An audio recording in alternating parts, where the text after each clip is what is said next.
Today we are talking about our 5 foot positions on the floor. This is important because this is exactly how we need to execute our tendus. So I'm starting in my first position turnout, and my heel is flat on the floor.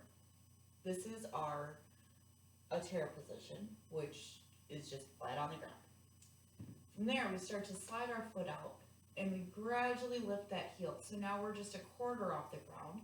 This is our cot position. We slide even further, and we are halfway up. So this is our demi position. From there, we press our heel as far up as we can get it, and that would be our trois cot. So we're 3/4. Finally, we lift all the way to the top of our big toe, and this is our sur la pointe.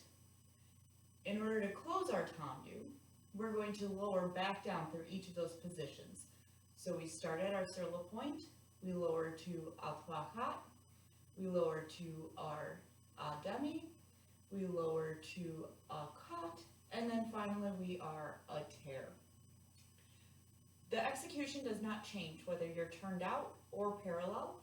If we are parallel, it's the same thing. So we slide, we lift all the way to the top of our big toe, we lower through each of those 5 positions to close.